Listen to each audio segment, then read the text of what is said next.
Far, far away, Timothy could see the blue sky meet the ground. He knew it was a long walk, but that was where he was going. He walked. The days became weeks, the weeks became months. He walked and he walked. He walked for so long, walking became his normal state of being. One day he was finally there. He had finally reached it. The end of the world.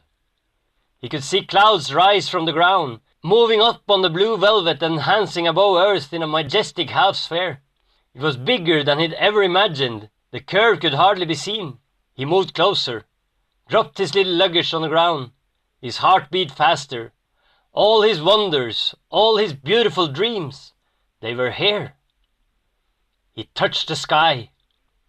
It moved strangely, like a liquid, yet firm. Its surface made waves around his hand. Tears ran down his cheek, touching the edges of a bright smile. He wished they had been here. His mother, his little sister, all his loved ones. He wished they could see him. All the people who laughed at him told him there was no edge of the world. The people who didn't believe. He had reached the end of knowledge, the end of all anyone had ever seen. But he needed more. He needed to know what was behind the velvet, behind the sky, outside the world.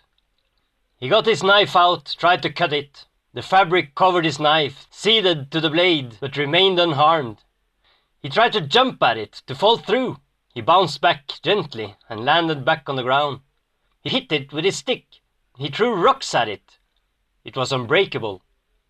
He started walking again, this time following the edge, moving along the horizon.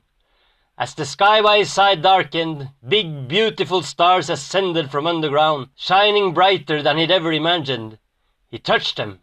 They were warm, but not too warm. Further to the south he could see the moon coming up, big and majestic. That night he slept with his back towards the sky. He felt safe. He woke up by the emerging light. The sun came up, warmer than he'd ever felt it. It was still far away. That has to be a horrible place, he thought, the place where the sun comes up. He saw something. A bit further there was a little line in the velvet, a crack. He moved closer. It could hardly be seen, like two curtains overlapping one another. With a shaking hand he took hold of one of the edges and pulled it a bit aside. He leaned closer, holding a hand on his forehead to make cover for the light of the world. He peered into the furthermore, into the beyond, into eternity. There was nothing there. Nothing at all. Not even darkness, no void. Nothing he could see. Nothing he could understand. Nothing. He hadn't expected that. He kept staring, searching for something, anything. There was nothing there for him to see. Nothing his mind could perceive. He turned around, looked at the world he knew, sat down in the grass, feeling the wind in his face. For a long time he sat there. The sun was going down in the distance, coloring the clouds and the landscape. It was beautiful. He got up, took a last little peek behind the whale. He shrugged, turned around and started walking.